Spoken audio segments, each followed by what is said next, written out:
Okay, well, good evening, everybody. Thank you very much for the invitation to be here. I'm absolutely delighted to be here and delighted to see so many people, so it's fantastic. I want to start by just acknowledging two people, Jenny Roach and Ola McGeever, because quite a lot of the data I'm going to show you is actually their work. And so from the outset, I want to acknowledge their input to this, so it's certainly not all my work. And in fact, there's a big international ecology congress on in Belfast at the moment, and Jenny is up there speaking about pine in the Burren. So it's happening at two places at once. Her challenge is that at these big meetings, there's so many people, she only gets 10 minutes. Luckily tonight, I hope we can go at a slightly more leisurely pace. So I think we're all familiar with Scots pine, Pinus sylvestris. It's very common in the Irish landscape. It's a very beautiful tree. It forms nice woodland. It reproduces, it produces seedlings, so it's very comfortable in the Irish landscape. But if you look at a map of the native distribution of pine in Europe, which is the blue shading here, you'll see that Ireland is excluded, as is much of Western Europe, except for a few little isolated dots there in Scotland, in the Highlands, where there's some native pine, which is a bit curious, particularly when we look into prehistory and look at the prehistory going back thousands of years. We find that pine was growing in quite high abundance in all these locations. And of course, I think you'll all be familiar with this. Any of you digging turf have probably had the frustration of hitting pine stumps and having to dig around them. We have a lot of pine stumps in our peat bogs in Ireland. Some of these are many thousands of years old, but it's really tangible evidence that this tree was very widespread on our landscape. And as well as that, we have some microscopic evidence in the form of pine pollen. And when we think of pollen and pollination, we tend to think of bees carrying pollen from plant to plant. But in fact, most of our trees in Ireland are not insect pollinated, they're wind pollinated, which is a much more risky strategy in some respects, because the pollen just blows around in the wind, and it's just by chance whether it arrives in the female plants of the same species. And so to increase the chances of pollination, wind-pollinated plants have to produce an awful lot of pollen. And pine in particular produces a lot of pollen. You can see it as dust here. And here is a pollen grain of pine. And you can see the silhouette looks very like Mickey Mouse, in fact. And there's a reason for that. The pollen grain is actually this thing here. And it's much bigger. Most pollen grains are spherical in shape, like a football. The problem for pine is it produces quite a large pollen grain. And when I say large, I'm talking about 60 microns, and a micron is 1,000th of a millimetre, so we're not talking, you can't see it with the naked eye, but it's big in the pollen world, it's big. And so for getting around in wind, it's a bit of a challenge. So what they've done is pine has evolved these two air bladders, which are Mickey Mouse's ears, and they are just very thin membrane which is filled with air. So what that does effectively, it increases the surface area considerably, but it actually doesn't increase the weight very much. And so that facilitates the distribution of pine pollen. And so when we look at this map again, not only do we find pine stumps, particularly in these sorts of areas, but in fact there's lots of areas we find very old pine pollen as well. Now most of the pollen that blows out of this tree here just lands on the ground and rots away. But pollen, if it's in an anaerobic or a situation where there's no oxygen, it actually tends to preserve very well, despite being tiny. And so if it gets trapped in lake sediment or trapped in peat bog, it will actually survive for a very long time. So you can imagine this pollen blowing around in the landscape. Some of it will land on the surface of a lake. It will sink and get trapped into the sediment of that lake as it accumulates, or it lands on the surface of a bog, and as the bog accumulates, that wet waterlogged peat is an ideal place. It kind of pickles the pollen, if you like, and it just sits there, and it can sit there for thousands of years. So we can come along later on and find it. So I'll just give you an example of that by way of introduction. So here we are. I think we're somewhere around about here. And here's Corofin, here's Inchiquin Loch. And I just wanted to show you this little lake you can just see down here, which is called Molly's Loch, just at the edge of Inchiquin Loch. And in there, some scientists from the University of Aberystwyth in Wales have actually come there and they've drilled some sediment out of the bottom of this lake and looked at the pollen in it. And this was work done by Henry Lamb and his colleagues. And Henry's actually from Offaly, and he's just retired from his job in Aberystwyth, and he's moved back to Offaly, which is great news, because he will be carrying on some more of this work in Ireland, I think. So this is a rather complicated diagram, but I will talk you through it. The important thing to look at first is the vertical axis here, the second vertical axis. And I don't know if you can read that at the back, but it says depth, centimetres from the water surface. And here it has 350 centimetres. So that means there's 3.5 metres of water, and below that you hit the surface of the lake. And then they drill down to a point which is about 16 metres below the water surface. So there's about 12.5 metres of sediment that's been taken out of this lake. So it's about over 40 foot of lake sediment. And then we know how old that is from radiocarbon dating, which is this column here. So 0 is the present day. Going back here, this date down at the bottom here is 11,000 years ago. So over 11,000 years, about 12.5 metres of lake sediment is accumulated. And what that lake sediment composed of is anything that's washed into the lake, so silt and sand, but also anything that was growing in the lake that died, like water lilies and other plants, and then anything that blew into the lake, like pollen grains. And so as the lake sediment accumulates, so the pollen grains get trapped. And so we can take this sediment, we can process it in the lab, look at it under the microscope, and identify the pollen types. And so just to give you an idea of timing, the Pullman Road dolmen was constructed around about this point in time. Okay? And so down here, so I must apologise, the names are all in botanical Latin, but we won't go through all of this, it's just an illustration. So juniperus means juniper bushes, the berries of which make gin. You'll be familiar with it from that aspect, I'm sure. And you just see at the very bottom, about 11,000 years ago, there was some juniper and then it disappeared. Also, we've got willow here, and the next one is birch, and the birch shades out the juniper. And the next one here, Corylus hazel, a plant that's well known to you, the hazel scrub of this area. And you see it dominates. It's the most important plant. And so over time, we see there's been an awful lot of hazel. And hazel shades out these other things. And then the one that we're particularly interested in here is pine. Okay? And so we see pine and hazel arrived around about the same time, about 10,000 years ago. And hazel expanded very, very quickly indeed. Pine took a little bit longer, and it reached its maximum point. And then you see it declining. And it declines and it declines, and they get less and less and less and less and less and less. And then it peters out at this point. So we have pine. It's not doing very well, actually. It's struggling. It disappears. And then at the very top, you just see a little blip of pine. And that's an indication of pine being replanted in the landscape. So this is when pine was being planted over the last 300 years or so. So to try and understand what's going on, what I want to do is talk a little bit about the ecology of pine and then look at how we see the history of this tree in Ireland in different places, and then we'll come back to the Burren and see what sense we can make of it. So here's pine growing in these native woodlands in Scotland and highlands of Scotland, and pine is a really hardy tree, and you can test it with all these trees you've bought tonight. See, I think it should be quite difficult to kill it, but we'll see. You might get more business. It's a very, very hardy tree. It can grow in very low nutrient soils that other trees have difficulty growing in. It can grow in waterlogged soils, which is why we see it on those surfaces of peat bogs. It can grow in very dry soils, so you can see it growing on sand dunes, which are very well drained. The one thing it is not, though, is a good competitor.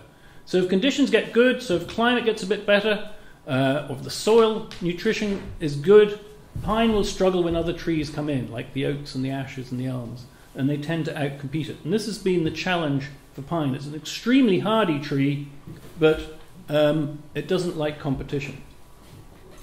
And when we look at the history of pine, not just in Ireland, but across Western Europe, a lot of work has been done trying to understand, because there was a lot of pine in the past, why did it decline?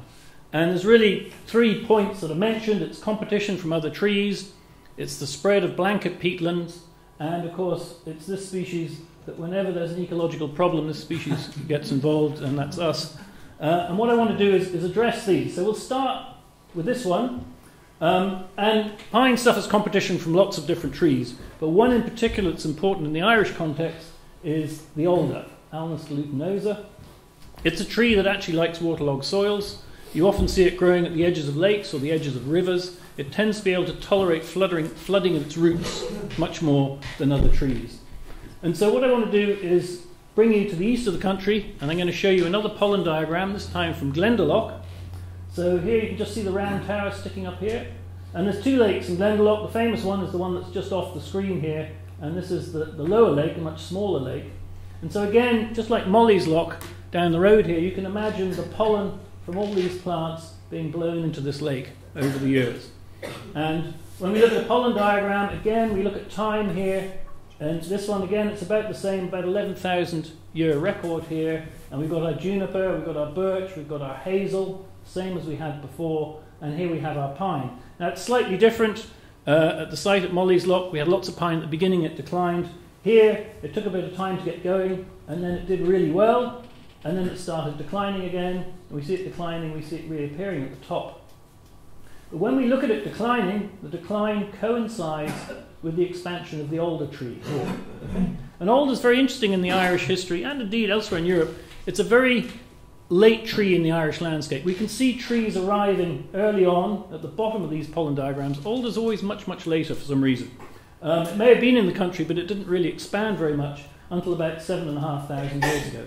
And as it expands, it squeezes pine. So we think quite a lot of this pine was probably growing in the valley floor, in rather wet soils on the valley floor, and then alder arrives and squeezes it out and puts more of a squeeze on it. Okay? What's the other black one there on the right? This? Further to the right. This one? The last one. This one. Oh, sorry, yeah, that's grasses. Poaceae, I can tell you what all these are. But Quercus is oak, ulmus is elm, Calluna is heather, and Poaceae are the grasses. It's just a collection of all the different grasses. And grasses are a great indication of woodland cover in a way, because they don't produce a lot of pollen when there's shade. So at the beginning, when there's very few trees, you get a lot of grass. And around about this point, when agriculture starts and trees being removed, you always see a big increase in the grasses there. Blanket bog, I said, was another challenge for pine. And here's an example from the Dingle Peninsula, right in the middle of the Dingle Peninsula, Camphorn Loch. Slightly younger, but coming down to about 10,000 years ago.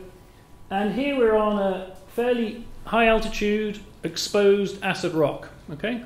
And so that's not great for hazel. So here's the hazel. So there is hazel there, but much less than we've seen elsewhere. It's really not very nice for alder. Alder is not happy here. So in actual fact, you see pine doing extremely well here. It's not being outcompeted by alder here because of the geology and the exposure. And it's doing extremely well until this point, and it starts declining. So this decline here is later than in the other pollen diagrams, and it coincides with these things. So the Poaceae, we've said, are the grasses, Cyperaceae are sedges, Calluna heather, and Sphagnum is the sphagnum moss, the main moss you find in peat bogs. And this is showing the expansion of blanket bog in this area. And again, it's squeezing out, it's replacing the habitat that pine is in. And if I show you a picture of this habitat, that pollen diagram of the lake is just off to the right here. But you can see it's a landscape. You can imagine pine growing in this area, and then blanket bog comes in and squeezes the pine out. It takes over, and pine can no longer grow because it actually gets too waterlogged.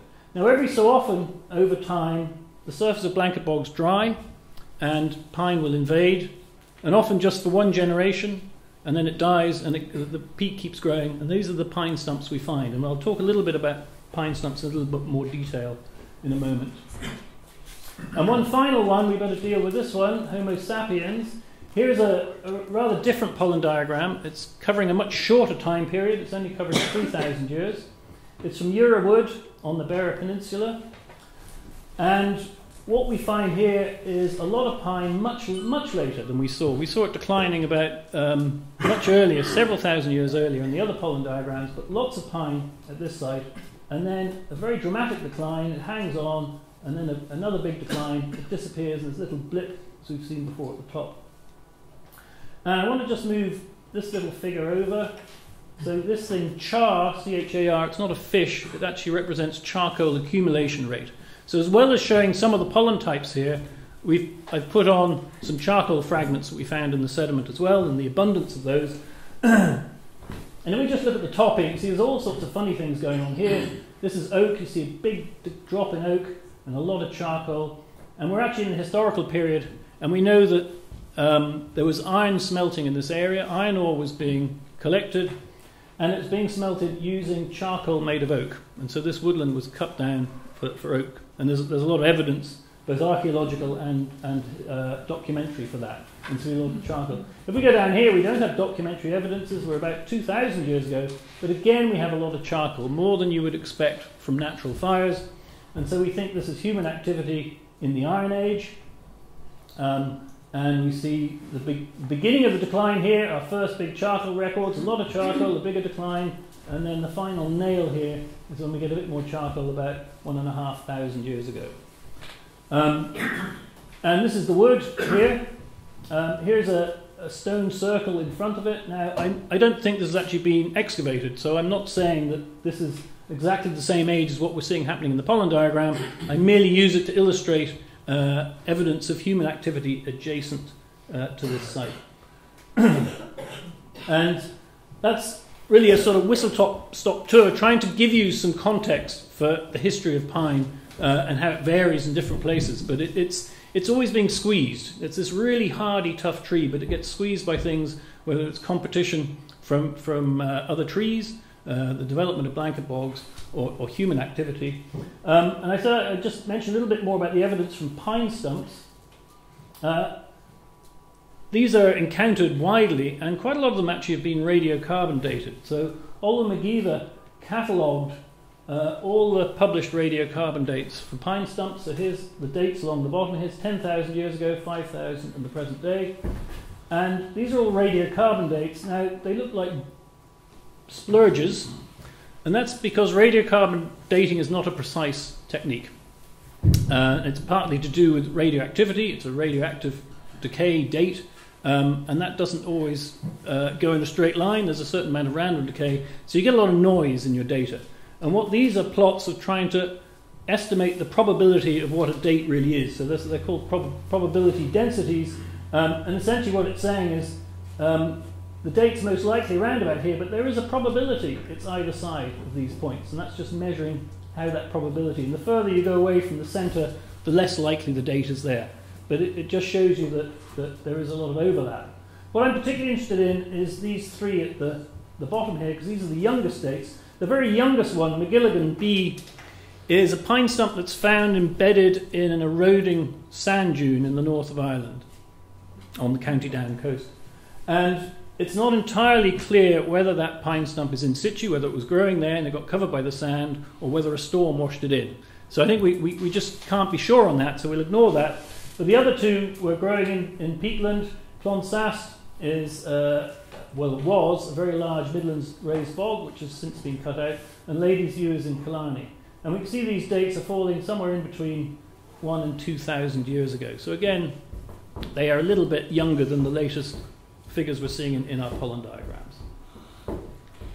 So essentially, what we have is pine being squeezed and disappearing at some point about 1,500 years ago, or 2,000, 1,500 years ago, and then it gets reintroduced.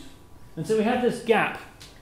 And this is what I really want to focus on for the rest of the talk, this gap from about 1,200, 1,500 years ago, where we don't have very convincing records of pine in Ireland.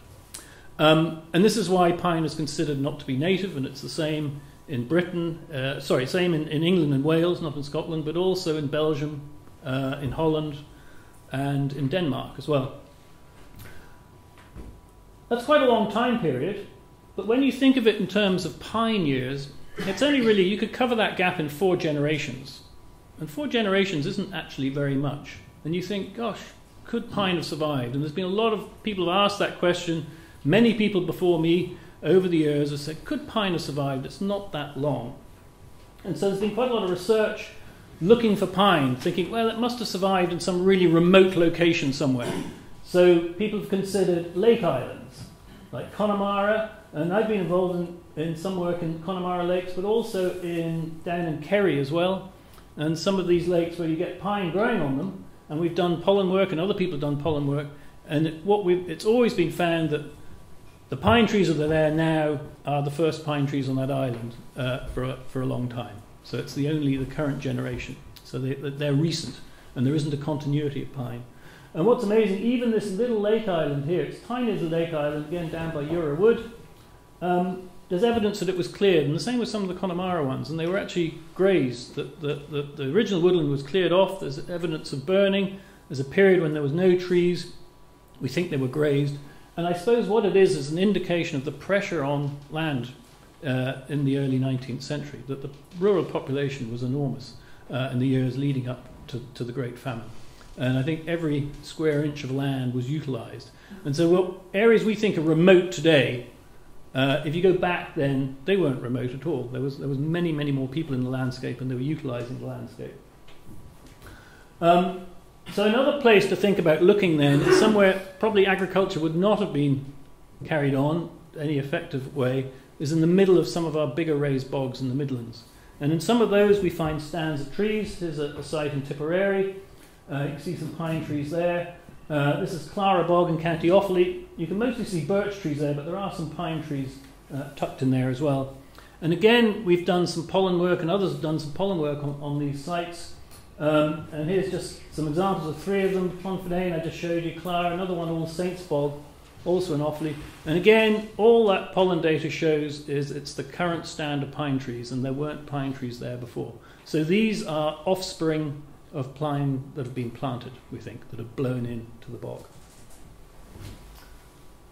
And that then raises the question is, why did pine suffer and other things didn't? So you think of oak and elm and how they would have been exploited. And in particular, we think about the remote areas, and what we think are remote today, but often these very marginal areas where, in fact, some of these trees like oak and elm would have struggled just because the soils were quite acid and exposed, and you would have thought pine would have survived there, but not these other things. Oak has been very heavily exploited in the past. Elm, about 6,000 years ago, there was a huge drop in elm pollen right across Western Europe, and we think that was something like Dutch elm disease, similar sort of thing, wiped it out. And yet they have survived in Ireland. And this hardy tree hasn't. And one of the reasons, I think, is pine is very vulnerable. If you cut down these other trees, broadleaf trees, they tend to coppice. So you cut the stump, and if you protect them from grazing, they will sprout from the rootstock. And most broadleaf trees will do that. And any of you who've tried to clear hazel will know that. Hazel is probably the best.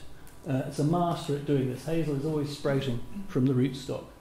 But when you cut a pine tree, it's dead. Pine trees, conifers don't do this. So I think it makes the pine much more vulnerable. So what we're trying to do is look at this gap. So I've sort of led you on a tour around Ireland looking at what was happening before this time. I think perhaps we'll just have a quick look at what was happening in the 300 or so years above this time. Okay, so the last 350 years. And this is where we can start looking at documentary evidence.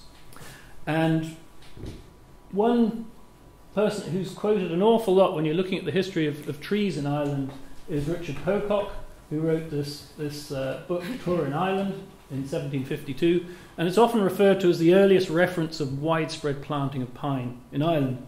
And it's often cited as 1725, which is quite an early date. But in fact, if you go to the original, it's 1752. I think this is a typo, which has then been carried forward by successive people when they've been quoting it. So if you see 1725, think 1752. Okay? I particularly like his image here. I think we're in a world where we do quick selfies. He went to a lot of trouble, and it's a splendid portrait of Richard Pocock. But what he wrote was 20,000 firs. Now firs, we think firs, the non-shedding Christmas tree is the noble fir, which is an abies. So we think of firs as abies today, but apparently back in the day, firs often referred to pine, and this is considered to be referring to pine. 20,000 firs on the south of Coolnamucky, which is near Carriganshire, which thrive much. So 20,000 trees is quite a substantial plantation in 1752.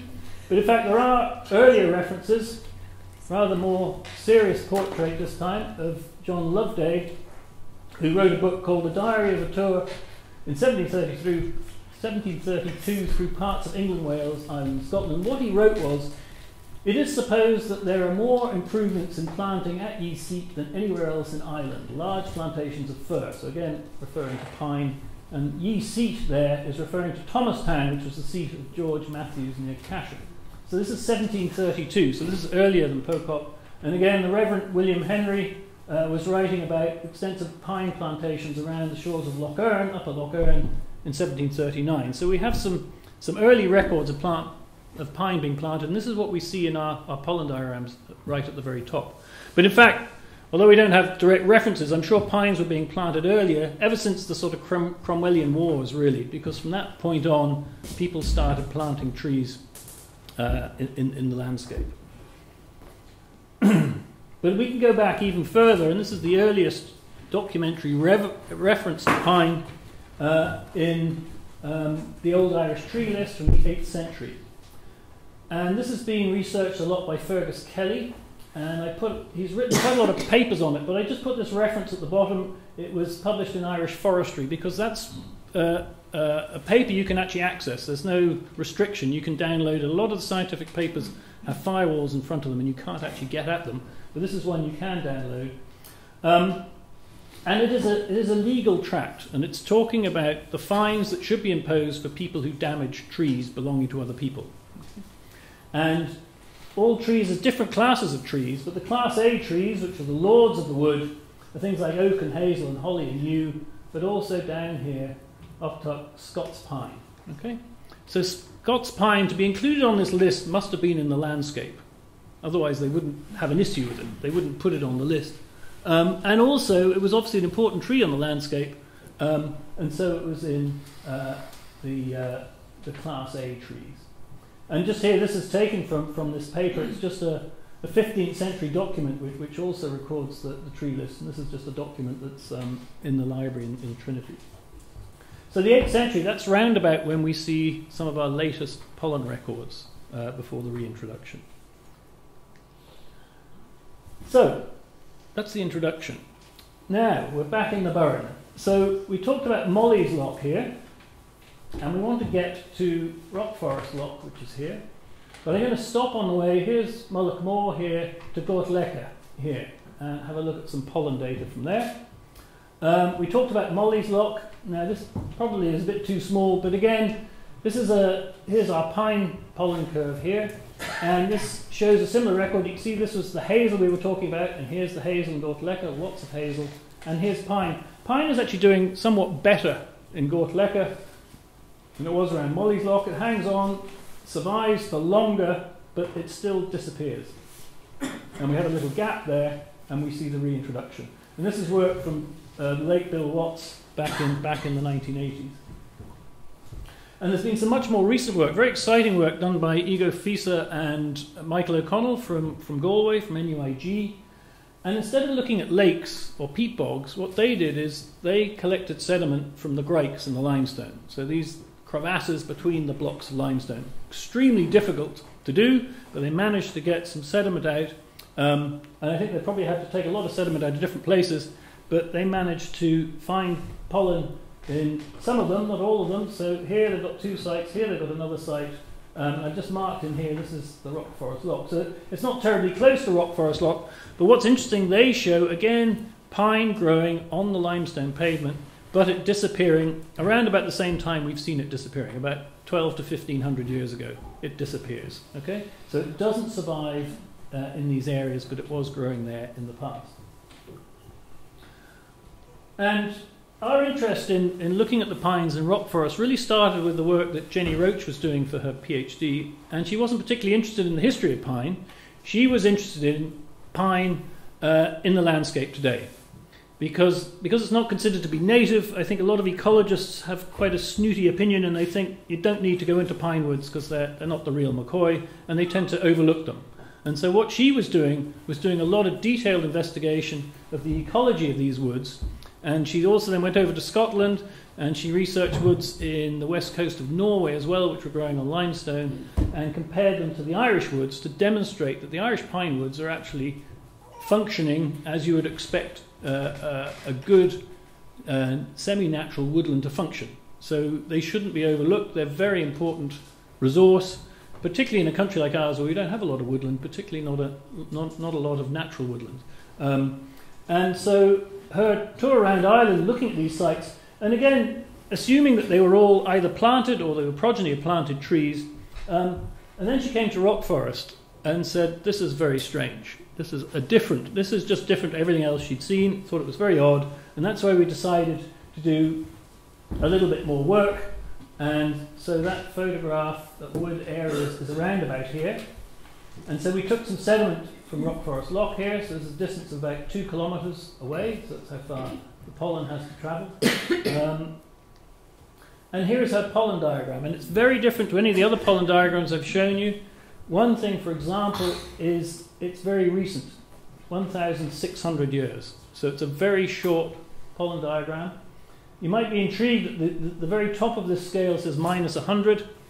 That's an issue with radiocarbon dates. Radiocarbon dates are always quoted as before present. And present, if you're a radiocarbon date, is the year 1950. And the reason for that is Wallard Libby was the person who really developed radiocarbon dating in the University of Chicago in the 1940s. And he said, oh, we've got to fix a date for radiocarbon dates. And he fixed that date, because he was always going backwards in time, he fixed that date as 1950. So we're now in 2019, so we are in the year minus 69. Okay? So that's why that happens. Okay? He got the Nobel Prize for chemistry for doing it, so he was quite a bright guy. Anyway, back to this diagram. One of the things that's curious about this pollen diagram was nothing changes very much. And that's a worry in a pollen diagram, because that suggests perhaps the sediment's been mixed up or something. The other problem that Jenny had was the pollen was not well preserved. And over here, this curve here says indeterminate, which means pollen grains. She could tell they were pollen grains, but they were so degraded she couldn't identify them. And that's up over 20% of the pollen she found she couldn't identify. So it's not great, but the one thing is the pollen of pine pollen is over 40% throughout, which we've never seen ever in an Irish pollen diagram. So we were concerned about the sediment. We put a lot of work into dating it, doing various different chemical analyses of this sediment to see whether there's any indication it had been mixed up.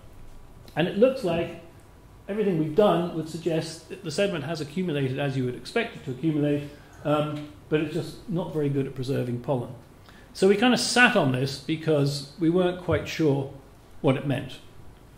And then a little later on, Olwen McGeever came along, and she was working on a project, again, not necessarily looking at the history of pine in the Burren, but her project was looking at how pine moved across the European landscape since the last glaciation, and looking at very large scale, continental scale changes in tree population. But she got drawn into this, and we found another site in the next townland over, townland of Ockram here, this little swampy area here, and she produced a pollen diagram which behaved itself an awful lot better. Coincidentally, though, we hit the bottom here, again at 1,600 years. Okay? But her pollen was very well preserved. She was able to count a lot of pollen, a lot of samples, and we see we've got pollen all the way up. It's a little bit more dynamic than the last diagram. What's interesting is the lowest level of pollen we record in the entire diagram is the top 2 or 3 samples. And that's picking up the pollen that's in the landscape today. And there's a fair amount of pine in the landscape today, but this would suggest there was a lot more pine in the pollen, a lot more pine in the landscape in the past. And the question is, why would pine survive here and it hasn't survived anywhere else? What is special about this landscape? And is it because it wasn't popular to exploit it or not? And in a way, this is why I really welcome the opportunity to be here, because this is where your local knowledge, I'm quite isolated in Dublin, and I'm really looking forward to hearing your views on this, and in particular when we come to local history. So one place to start is the Annals of the Four Masters. I've been told this is their signatures. I don't know if that really is the case. But now perhaps we'll get to one of the more entertaining parts of this talk, where I try to pronounce some of our native language. and you can all correct me when I've got it wrong. So, Cuil of Flankda, is it? Flankda. Okay, so the wood of Flankda, this is the ancient name for rock forest as mentioned in the annals. And Bailach on Fwidail? On Odo. On Odo. Forest of the Rock. And this was an important pass. It was once the main route from Galway, from Clare to Galway, and it's now the Corofin Gort Road, which runs past the edge of rock forest. And these two names are mentioned in the annals of the Four Masters. The first mention is in 1311, which is quite a long way back, when Merthyr invaded Thomond, and he did battle with De Clare. And De Clare had his base in Bunratty Castle. And then there's another mention of a defeated force fled through this pass in 1314. Okay.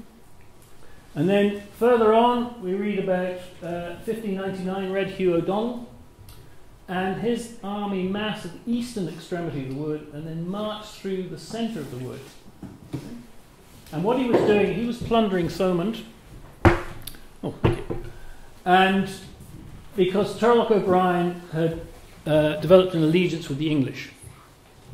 And he went in and plundered. And I've shown this little statue here, which is, if you drive up to Sligo, and just as you're driving past Boyle, you can just see the edge of the main road there. This is the sort of bypass past Boyle.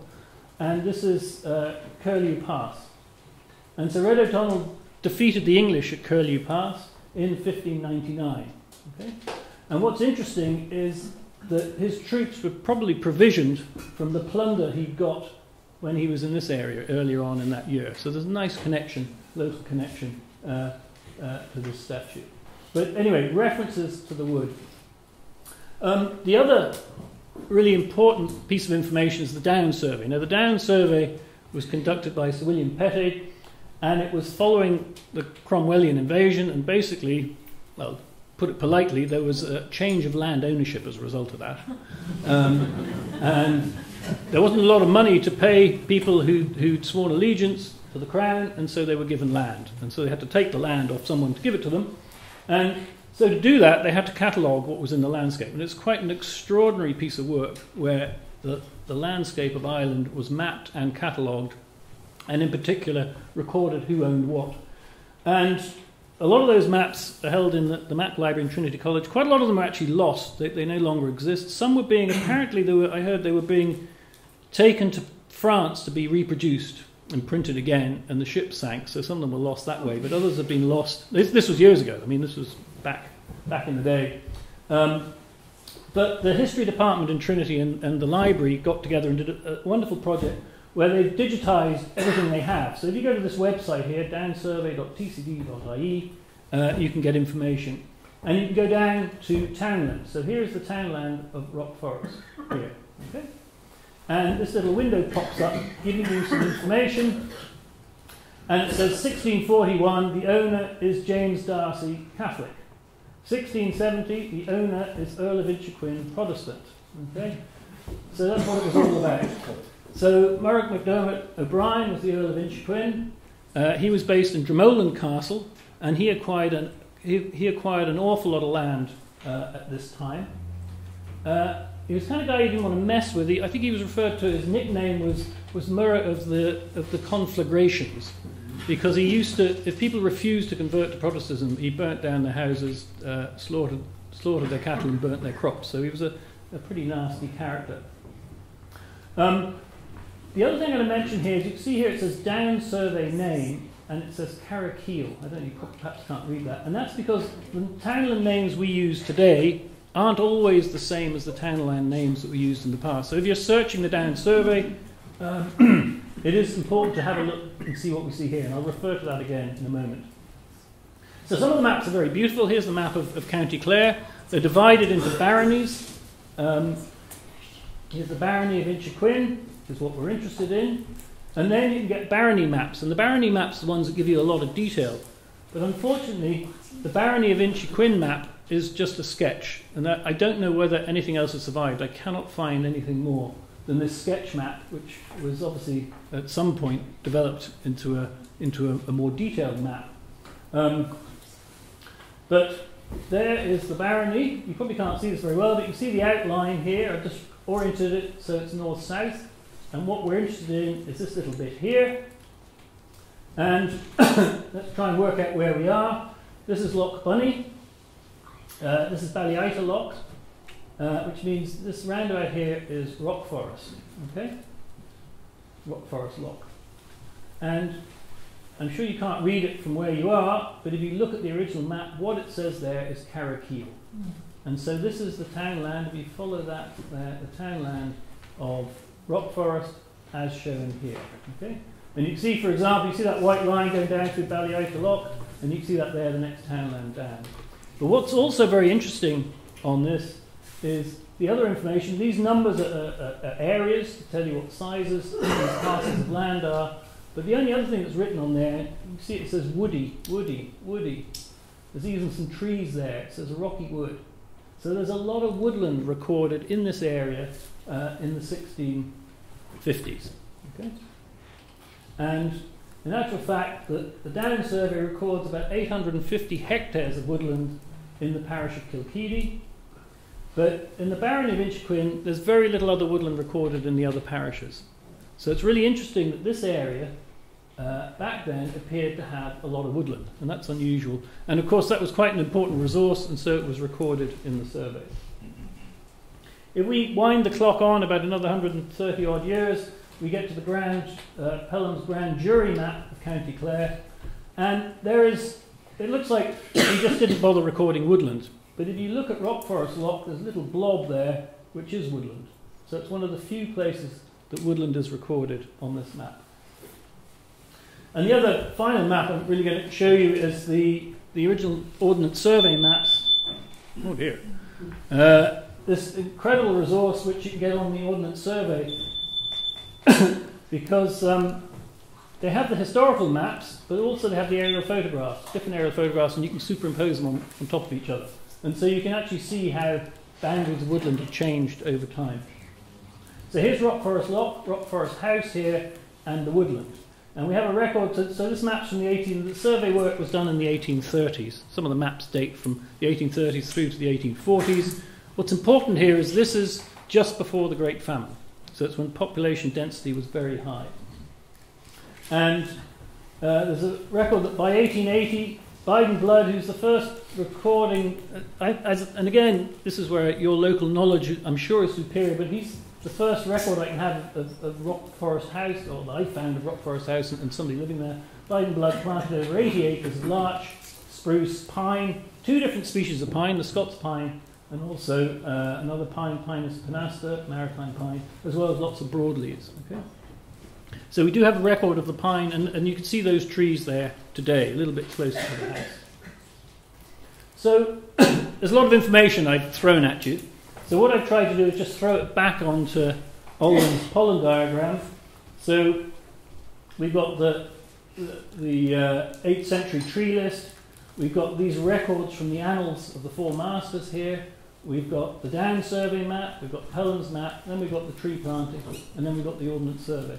And over all those time periods, that's when we have a lot of pine in our pollen diagram. We've got records of woodland on the landscape. And what we see today is just really a shadow of what was there before, much less. So what I'm doing is just showing you the evidence we have. And that evidence, to me, you have to think, what's the most plausible interpretation of that evidence? And for me, the most plausible interpretation is that pine has survived. It's filled that gap. That gap we have from when most places in Ireland we see pine disappearing and replanting. Here we have something that plugs that gap. There is other work that can be done, which I won't talk about, but there is some ongoing work on the genetics of the pine here and elsewhere in Ireland, being done by Colin Kelleher in the National Botanic Gardens in Glasnevin. And one thing that would be really interesting would be to look at genetic material from down here, if we can recover it. So I would argue that this map needs, we can put a dot out here. This other dot is another site we're working on, which is we haven't finished working on yet, so don't worry about that. But I think we can move this. We can move this map. I think we need a bit of blue in Ireland, really. And so I think this tree really deserves this document. So that's really my conclusion. So I want to, in particular, I've talked about Jenny and Olwen. I also want to thank National Parks and Wildlife Service and Emma Glanville, who facilitated us with this work. And the rock forest, the stand of trees in rock forest is in the Burren National Park. But the two sites we did the pollen work on are not. They're on private land. And particular thanks to the two landowners, Joseph Cunningham and Paddy O'Brien, who gave us access to those sites so that we could work on them. And we got some financial support from Trinity, the Society of Irish Foresters, and the Irish Research Council. So I just throw this up. This is just some of the scientific papers we've published. If you want to look deeper into this, and you know they're pretty heavy going, I'll tell you that from the outset. But if you want more, they're often hidden behind firewalls, so they're difficult to get at. But I've left them on the copy PDFs of them on that computer there. So you're very welcome to have a look at them if you like. Okay, thank you very much.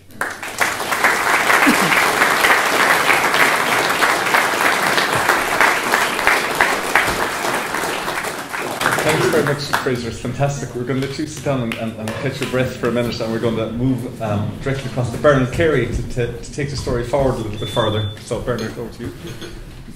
Good evening, everybody. It's going to be a tough act to follow. Mine's going to be a bit more simplistic. Oh, I thought it was something wrong for a second. I'm just going to go over basically the logistics. I grow them and relate forestry stuff because I'm a forester by training and I work here for Clare for the last 19 years planting trees. So that's sort of my background. So how did I come across them? You've already heard about the papers, and that's what spurred my interest in looking into gathering the pine cones and thanks to national parks and wildlife, I got access to plantation. So this was already mentioned just there the last night. These two papers. That was the magazine that I saw about first from Jenny, an article in her, and then Alan again. Can you speak into the microphone? Sorry, I'm not used to. I know a lecture. Can you hear me now? Yes. I'll see I have to turn. So it's not a straightforward issue either. Like I could have just went up like anybody and just collected cones, but I didn't want to do that. I wanted to do it officially. So there was a bit of to and fro over a period of time to get the stand had to be registered and I do each year. I go up there and get a permit from National Parks and Wildlife.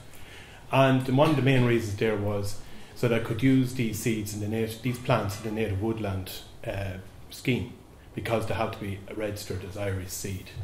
Now you can buy other native woodland seed trees, there's loads of them, but again we heard a lot of some of that material may be planted in Ireland, but it could come from other sources and it's bred. But this was, I was more interested in these particular trees as being the real native ones. So as we heard, the landscape is extreme by any means for any tree, and it's amazing to go up there and see trees that are not commercially don't look like much, but are actually growing quite well healthy. You don't see many yellow trees. They will be crooked, they'll be bent, they'll be every sort of shape and size, but they're actually quite healthy in my opinion. And like some of the places, like we've had two extremes now in the last several extremes in the last few years, but particularly the drought of last year and floods. So you go up there, and the first year I was there, it was fairly dry, so I didn't realise it, but when I came back the second year, the place that would be in the previous year now was under 3 foot of water. And not only to say trees won't grow in flood conditions that start dying off after 3 weeks, a sort of month, sort of maximum at that stage trees start to die off, but these pines are actually still growing. So in the summer they're in drought, and winter they're flooded, and they're still surviving. So there may be something there important too, which I'll sort of lead to in a few minutes in terms of disease and so on. You know, genetic material that's fairly important. Now, again, cone production is very sporadic. You could go up there today and you say there's loads of cones and trees, but a lot of them actually they're be there so long they never opened, and they're actually there's no viable seeds in them. So you sort of have to have an eye to pick them out. That's one part. So them cones will stay on a long time. So some years there's no cones last year, no fresh cones. So it's just like any tree, it does that. But the other thing I found was trying to get these cones to open. It's proven very difficult. It's taken 3 years in a warm room up beside a chimney in my house to try and get them to open. And I got a few the first year and the last year, and probably this spring now I'll get the last of them, the seeds out of them. So that was unusual, because typically the normal cones, to put them into commercially, they're harvested from seed orchards. They gather them up with teleporters, cherry pickers, and they're brought into killings, and within a week they all pop open and you buy their seed, not these. So they don't, from a commercial point of view, they don't lend themselves to that. And likewise, going up there trying to collect them is very difficult too, because they're up high. But the only good thing is that they're not like your typical pine tree, where it'd be up to 30 foot before you could get to the cones. They're a lot lower than that, the cones. So you got, as I said, the young and the old up here. You got trees on the right there that are completely dead, and to go to them, you'd actually think it's going to fall over you, and you give it a thump, and it's not a budge in it. Which sort of goes again to sort of normal thinking as pine is not very durable timber. It's pretty durable. I don't know what age that is, but that's a long time dead. And you got the younger ones which are hanging in there. There's a good few coming on. We'll come to the second. And there's something some of you probably know more about, is the anthills, which I've never seen before. And they're everywhere. And I think they're extremely important. I don't know what the earthworm activity up there is, but certainly can see that they're very important in recycling nutrients and bringing them back up. There's little piles all over the place. And you can imagine that over centuries, what's going on there, how them ants are recreating the sides, bringing it up from it. It'd normally be washed away in the karst landscape. Then back to the nursery. So it's not really that exciting, but I like doing it. And so on the left you got collected seeds. I sowed them straight, soaked them and so on, do a bit of pre-treatment, and then sowed them trays. So what's particularly unique, you'll notice that a lot of the trees you have tonight have all got labels on them and they're coloured. So what I done was I didn't GPS any of the trees, because I was wary that maybe the national parks don't want people going trudging up there. But what I've done is I take a picture of each tree. So you've got a pink label on your tree, I have a picture of that tree. I have a website link. I just didn't put them up yet, but over the Christmas I'll put a picture of the tree and a colour label so you can see the tree. But I haven't said where it is in the forest, because I'm just conscious it's a sensitive landscape that mightn't go down so well if everybody in the room starts trudging up there. So year 2 and year 3, which is the one you have there. So that's only 4 years, 3-4 years to get them to that stage. And the label. I said, right, I have to have a label, because otherwise it's just going to be any other. 50 emails later, and I don't know many, because coming back and forth, you just think you have to produce a label. Anybody's got involved, I'm sure you have printing, you just think that anybody else just sees it's just a label. Well, it's not. A bit more work to than that. I went back and forth, typos, whatever. They supposedly had graphics people, and I'm not a graphics person, but all I had was a bit of a square of a tree, and it was just, so that was more or less my design that I come up with. And that's just identified. So you got, on the back of the label, you have the link to the website and a bit of information about it. So I'm probably just going to move, threats. So our pines and all our trees are under threat, as we know. Unfortunately, the apricot disease. The pines at the moment, it's called red band needle blight. It's in the country. It's been found in a few locations around. There's not much talk about it. Basically, cause defoliation of the trees and eventually die. And that's where somewhere like them pine trees up in rock forests could become very important in the future for genetic material. Whereas the ones that have been bred over success, it's not like cereals because it takes so long to get trees to grow. But there is breeding programs to improve them. They might be prone to diseases, which then pine up in rock forests. Then you got the animals, not from rock forests, but it could have been last summer, in 2018 I should say. You got the goats. I see a bit of that damage going up there. There seems to be some cattle and deer too that I could see. Nearly every animal have a go at. I remember one plantation over in Flagground in East Clare, put in pines, they were looking lovely. I came back the following spring and the deer had just fleeced them. They absolutely loved the tops, the shoots were coming out. They went through everyone on the second year, and I ended up with bushes. So, and a red squirrel, It's actually which is ties in what Fraser was saying. It's obvious. It's one of their preferred cone species. So you're planting the pine tree, and it's going to attract the red squirrels. But there has been cases of which I find unusual that they have been found to cause damage. I was again looking through forestry books, old books, well back to the 50s so on, and that's been damage done by red squirrels, which is a bit unusual because apparently the grey squirrel, it doesn't do much damage in its home territory in America to trees, but here in Ireland this has been known to do awful damage, and you don't see this till later. It rings barks of trees, strips the barks high up. So, but as we know, thankfully the pine marten is sort of sorting them out. Now, plants and diseases, we were talking about that. This is very important. Again, goes back to passports. This is just coming in next week. You don't have labels in years, so we'll send them a few days later. I should have another label on them. So it'll be like Christmas trees with labels on them. This is basically coming in to control the movement of plants around Europe. And it's very important because maybe if it had been there a few years ago, we may not have the disease, the ash disease. So every plant, there's a whole lot of rules and regulations around this, but it's big within the nursery trade at the moment. We'll all have plants labels like this. Not all of them. There's a lot to it, but if they're being exported, batches will have to have it. So if you buy a bag of trees, you should have it, but not exactly every plant.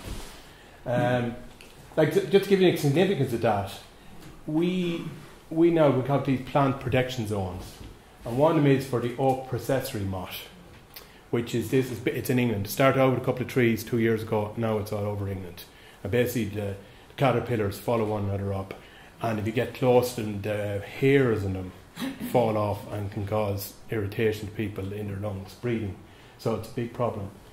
As of 14th December, any tree I think is over 8 centimetre girth to 1 metre high oak cannot come in from Holland.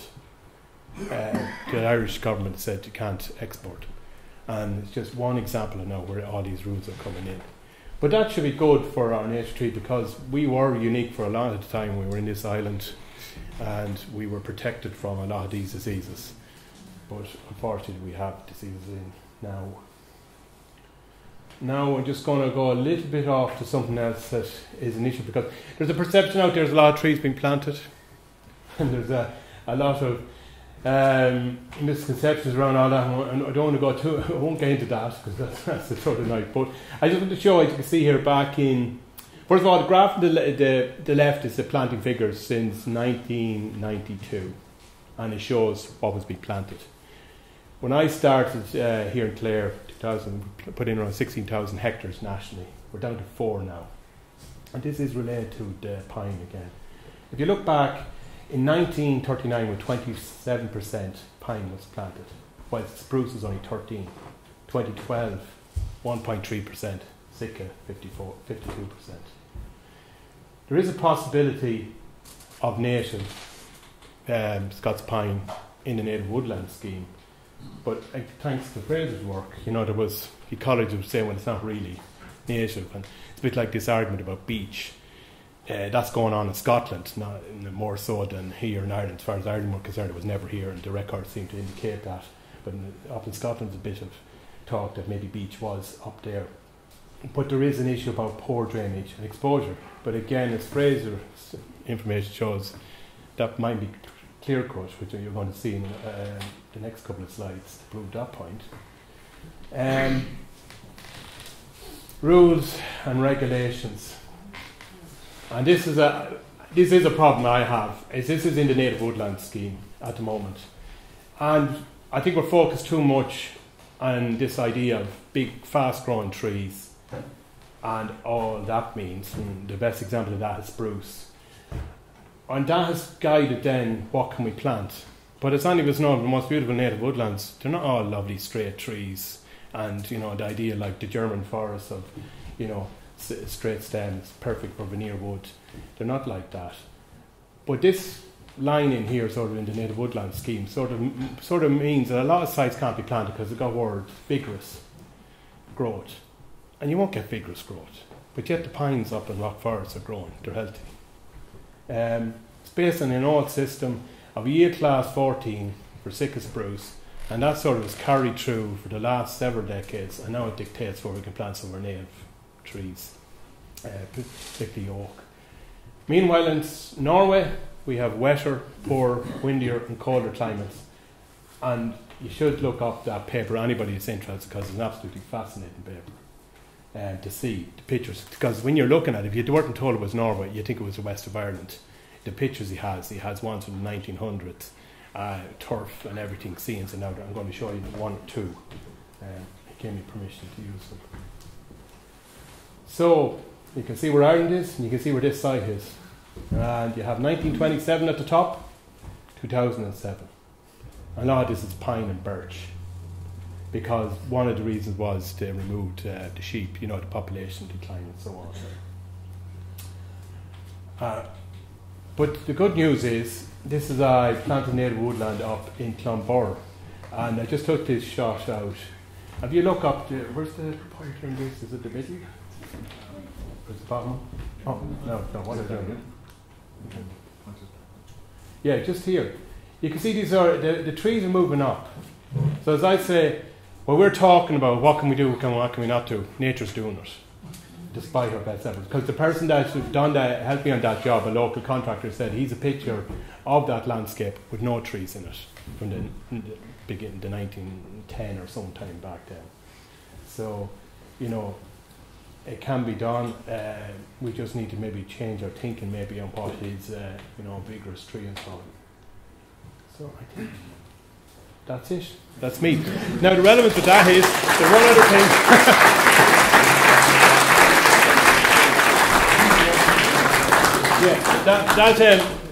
That is my house, and that is a log house made out of pine, Scots pine, from the Baltic. And so it's sort of gone full circle. Up in the top room, beside that chimney, despite my wife giving out, well, I said, "What's the house made of?" Them cones there, and in the middle of the night you hear them popping. So the approximate appreciation. Thanks so much, Burren. Thanks very much.